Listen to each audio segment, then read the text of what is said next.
അധ്യായം 4.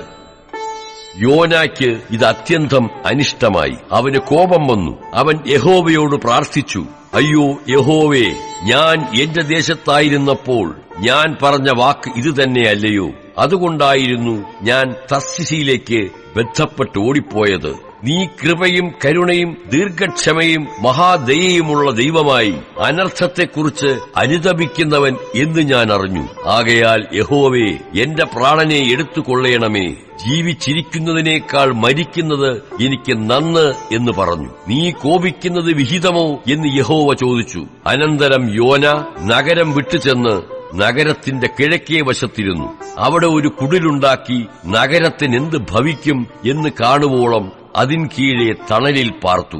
യോനായെ അവന്റെ സങ്കടത്തിൽ നിന്ന് വിടുവിപ്പാൻ തക്കവണ്ണം അവന്റെ തലയ്ക്ക് തണലായിരിക്കേണ്ടതിന് യഹോവയായ ദൈവം ഒരു ആവണക്ക് കൽപ്പിച്ചുണ്ടാക്കി.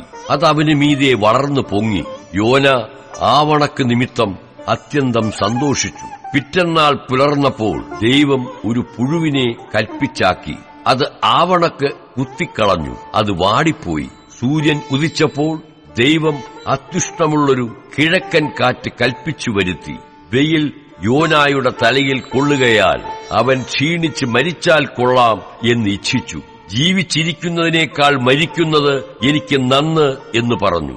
ദൈവം യോനായോട്, നീ ആവണക്ക് നിമിത്തം കോപിക്കുന്നത് വിഹിതമോ എന്ന് ചോദിച്ചതിന് അവൻ, ഞാൻ മരണപര്യന്തം കോപിക്കുന്നത് വിഹിതം തന്നെ എന്ന് പറഞ്ഞു. അതിന് യഹോവ, നീ അധ്വാനിക്കുകയോ വളർത്തുകയോ ചെയ്യാതെ ഒരു രാത്രിയിൽ ഉണ്ടായി വരികയും ഒരു രാത്രിയിൽ നശിച്ചു പോവുകയും ചെയ്തിരിക്കുന്ന ആവണക്കിനെക്കുറിച്ച് നിനക്ക് അയ്യോ ഭാവം തോന്നുന്നുവല്ലോ.